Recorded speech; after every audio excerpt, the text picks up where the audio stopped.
ತುಂಬಾ ರುಚಿಯಾದ ಈಸಿಯಾಗಿ ಮಾಡ್ಕೊಳ್ಳುವಂತಹ ಅನ್ನದಲ್ಲಿ ನೀವು ಯಾವತ್ತೂ ಇದನ್ನು ಟ್ರೈ ಮಾಡಿರೋದಕ್ಕೆ ಚಾನ್ಸೇ ಇಲ್ಲ. ಇದನ್ನು ಒಂದು ಸಲ ಟ್ರೈ ಮಾಡಿ ನೋಡಿ, ತುಂಬಾ ರುಚಿಯಾಗಿ ಬರುತ್ತೆ. ಬೆಳಗಿನ ಬ್ರೇಕ್ಫಾಸ್ಟ್ಗೆ ಇದನ್ನು ಹೇಗೆ ಮಾಡ್ಕೊಳ್ಳೋದು ಅಂತ ನಾನು ನಿಮಗೆ ತೋರಿಸ್ಕೊಡ್ತೀನಿ. ಅದಕ್ಕೂ ಮೊದಲಿಗೆ ನನ್ನ ಚಾನಲ್ನ ಪ್ಲೀಸ್ ಸಬ್ಸ್ಕ್ರೈಬ್ ಮಾಡಿಕೊಂಡು ನೋಡಿ. ಬನ್ನಿ ಹೇಗೆ ಮಾಡೋದು ಅಂತ ನೋಡ್ಕೊಳ್ಳೋಣ. ಮೊದಲಿಗೆ ನಾನಿಲ್ಲಿ ನೆನ್ನೆ ಉಳಿದಿರುವಂತಹ ಅನ್ನನ 1 ಕಪ್ಪು ಇತ್ತು, ಅದನ್ನು ಹಾಕ್ಕೊಳ್ತಾ ಇದ್ದೀನಿ. 1 ಕಪ್ಪು ಅನ್ನನ ಹಾಕ್ಕೊಂಡು ಇದನ್ನು ಮಿಕ್ಸಿನಲ್ಲಿ ಚೆನ್ನಾಗಿ ಈ ಥರ ರುಬ್ಕೋಬೇಕು. ಈ ಥರ ರುಬ್ಬಿದ ನಂತರ ಒಂದು ಪಾತ್ರೆಗೆ ನಾನು ಇದನ್ನು ಸೇರಿಸ್ಕೊಳ್ತಾ ಇದ್ದೀನಿ. ನೋಡಿ, ಈ ರೀತಿಯಾಗಿ ನಾವೇನು ಅದು ಸ್ವಲ್ಪ ಗಟ್ಟಿಯಾಗಿರುತ್ತೆ. ಗಟ್ಟಿಯಾಗಿರೋದ್ರಿಂದ ನಾನು ಕೈಯಲ್ಲೇ ತೆಗಿತಾ ಇದ್ದೀನಿ ಅದನ್ನು. ನೋಡಿ, ಈ ರೀತಿ ನೀವು ಇದನ್ನು ತೆಗೆದು ಒಂದು ಪಾತ್ರೆಗೆ ಹಾಕಿಟ್ಕೋಬೇಕು. ಪೂರ್ತಿಯಾಗಿ ನೀರನ್ನು ಆ್ಯಡ್ ಮಾಡಬಾರ್ದು ಇದಕ್ಕೆ. ಮತ್ತು ನಾನಿಲ್ಲಿ 2 ಆಲೂಗಡ್ಡೆನ ಬೇಯಿಸ್ಕೊಂಡು ಇಟ್ಕೊಂಡಿದ್ದೀನಿ. ಅದನ್ನು ಕೂಡ ಈ ರೀತಿಯಾಗಿ ನೀವು ಸ್ಮ್ಯಾಶ್ ಮಾಡ್ಕೊಳ್ಬೇಕಾಗತ್ತೆ. ಪೂರ್ತಿಯಾಗಿ ನಾನು ಇದನ್ನು ಸ್ಮ್ಯಾಶ್ ಮಾಡ್ಕೊತಾ ಇದ್ದೀನಿ. ಸ್ಮ್ಯಾಶ್ ಕೂಡ ಮಾಡ್ಕೋಬೋದು, ಈ ರೀತಿ ಬೇಕಾದರೂ ನೀವು ತುರ್ಕೊಬೋದು. 2 ಆಲೂಗಡ್ಡೆನ ನಾನು ಚೆನ್ನಾಗಿ ತುರ್ಕೋತಾ ಇದ್ದೀನಿ. ಈಗ ತುರಿದಾಗಿದೆ. ಈಗ ನಾನಿಲ್ಲಿ 1 ಆನಿಯನ್ನ ಕಟ್ ಮಾಡ್ಕೊಂಡಿದ್ದೀನಿ ಚಿಕ್ಕದಾಗಿ, ಅದನ್ನು ಕೂಡ ಇದಕ್ಕೆ ಸೇರಿಸ್ಕೊಳ್ತಾ ಇದ್ದೀನಿ. ಮತ್ತು ಹಸಿಮೆಣಸಿನ್ಕಾಯಿ 2 ತೊಗೊಂಡಿದ್ದೀನಿ, ಅದನ್ನು ಕೂಡ ಸೇರಿಸ್ಕೊಳ್ತಾ ಇದ್ದೀನಿ. ನಿಮ್ಮ ಹತ್ರ ಕೊತ್ತಂಬರಿ ಇದ್ದರೆ ಅದನ್ನು ಕೂಡ ಸೇರಿಸ್ಕೊಳ್ಬೋದು, ಕೊತ್ತಂಬರಿ ಸೊಪ್ಪು. ಮತ್ತು ಕ್ಯಾರೆಟನ್ನು ಕೂಡ ನಾನಿಲ್ಲಿ ತುರಿದಿಟ್ಕೊಂಡಿದ್ದೀನಿ, 1 ಕ್ಯಾರೆಟನ್ನು. ನೀವು ಯಾವುದೇ ರೀತಿಯಾದಂತಹ ವೆಜಿಟೇಬಲ್ಸ್ನ ಕೂಡ, ಕ್ಯಾಬೇಜ್ ಕೂಡ ಸೇರಿಸ್ಬೋದು, ಬೀನ್ಸ್ ಕೂಡ ಸೇರಿಸ್ಬೋದು. ಯಾವ ಥರ ವೆಜಿಟೇಬಲ್ಸ್ ಇದೆ ಎಲ್ಲದನ್ನು ನೀವು ಆ್ಯಡ್ ಮಾಡ್ಕೋಬೋದು.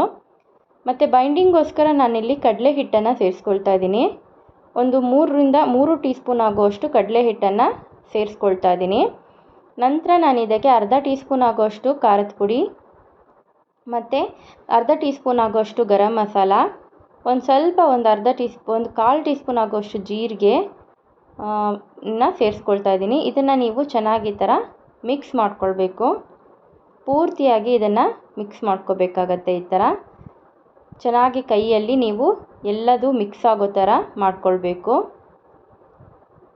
ನೋಡಿ, ಈ ಥರ ಗಟ್ಟಿಯಾಗಿ ಬರೋವರೆಗೂ ಮಿಕ್ಸ್ ಮಾಡ್ಕೊಳ್ಳಿ. ಈ ಥರ ನಿಮಗೆ ಸ್ವಲ್ಪ ಇದು ಬೈಂಡಿಂಗ್ ಇನ್ನೂ ಕರೆಕ್ಟಾಗಿ ಬೇಕು ಅಂತ ಹೇಳಿದ್ರೆ ನೀವು ಸ್ವಲ್ಪ ಇನ್ನೂ 2 ಟೀ ಸ್ಪೂನ್ ಆಗುವಷ್ಟು ಇದನ್ನು ಕಡಲೆ ಹಿಟ್ಟನ್ನು ಸೇರಿಸ್ಕೋಬೋದು.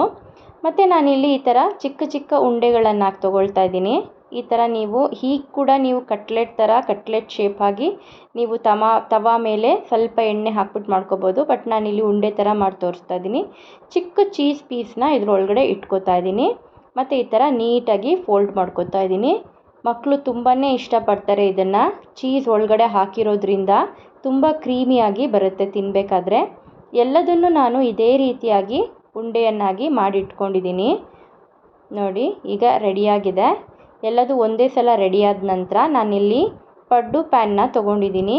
ಈ ಥರ 1 ಟೀ ಸ್ಪೂನ್ ಆಗುವಷ್ಟು ಎಣ್ಣೆನ ಬೇಕು ಅಂದರೆ ಸೇರಿಸ್ಕೊಳ್ಳಿ, ಇಲ್ಲ ಅಂದರೆ ಎಣ್ಣೆನೇ ಬೇಡ ಅಂತ ಹೇಳಿದ್ರೆ ಹಾಗೆ ಕೂಡ ನೀವು ಮಾಡ್ಕೊಳ್ಬೋದು. ನೋಡಿ, ಈ ಥರ ಎಲ್ಲದನ್ನು ಇಟ್ಕೋಬೇಕು. ಇಟ್ಟಿದ ನಂತರ ನಾವು ಗ್ಯಾಸ್ ಮೇಲೆ ಇಟ್ಕೊಳ್ಳೋಣ. 2 ನಿಮಿಷ ಸಾಕು, ಎಲ್ಲ ಕಡೆ ಇದು ಬೆಂದ್ಕೊಂಡ್ಬಿಡುತ್ತೆ. ತುಂಬಾ ಸೀದ್ಸೋದೇನು ಬೇಕಾಗಲ್ಲ. ನೋಡಿ, ಈ ಥರ ಒಂದು ಸ್ವಲ್ಪ ಹೊತ್ತಾದ ನಂತರ ನೋಡಿ, ಈ ಥರ ಕಲರ್ ಕೂಡ ಚೇಂಜ್ ಆಗಿದೆ. ಎಲ್ಲ ಸೈಡು ನೀವು ಈ ಥರ ಬೇಯಿಸ್ಕೊಂಬಿಟ್ರೆ ಆಗುತ್ತೆ. ಜಾಸ್ತಿ ಟೈಮ್ ಕೂಡ ಹಿಡಿಯಲ್ಲ. ಇದು 2-3 ನಿಮಿಷ ತೊಗೊಳುತ್ತೆ. ಬ್ರೇಕ್ಫಾಸ್ಟ್ಗಂತೂ ಇವಾಗ ಉಳಿದಿರೋ ಅನ್ನನ ಏನು ಮಾಡಬೇಕು, ಬಿಸಾಕಬೇಕು ಅಂತ ಟೆನ್ಷನ್ ಇರೋರು ಇದನ್ನು ನೀವು ಆರಾಮಾಗಿ ಮಾಡ್ಕೊಳ್ಬೋದು. ನೋಡಿ, ಪೂರ್ತಿಯಾಗಿ ಈಗ ರೆಡಿಯಾಗಿದೆ. ನಾನೆಲ್ಲದನ್ನು ಇವಾಗ ಪ್ಲೇಟ್ಗೆ ಹಾಕಿ ತೋರಿಸ್ತಾ ಇದ್ದೀನಿ. ನೋಡಿ, ಎಲ್ಲ ಕಡೆ 4 ಸೈಡು ತುಂಬ ಚೆನ್ನಾಗಿ ಬೆಂದಿದೆ. ಇದು ಇವಾಗ ತಿನ್ನಬೇಕಾದ್ರೆ ಕೂಡ ತುಂಬ ಕ್ರೀಮಿಯಾಗಿ ಬರುತ್ತೆ. ಟೇಸ್ಟ್ ಕೂಡ ತುಂಬ ಸೂಪರಾಗಿರುತ್ತೆ. ಈ ರೆಸಿಪಿ ನಿಮಗೆ ಇಷ್ಟ ಆಗಿದ್ದರೆ ಲೈಕ್ ಮಾಡಿ, ಶೇರ್ ಮಾಡಿ, ಮತ್ತು ಸಬ್ಸ್ಕ್ರೈಬ್ ಮಾಡ್ಕೊಳ್ಳೋದನ್ನು ಮರಿಬೇಡಿ. ನೋಡಿ, ಈ ಥರ ಓಪನ್ ಮಾಡಿ ತೋರಿಸ್ತಾ ಇದ್ದೀನಿ. ಚೀಸ್ ಕೂಡ ಹೇಗೆ ಬಂದಿದೆ ಅಂತ ನೋಡಿ, ಮೆಲ್ಟ್ ಆಗಿದೆ. ತಿನ್ನಬೇಕಾದ್ರೂ ಚೆನ್ನಾಗಿರುತ್ತೆ. Thank you for watching my video.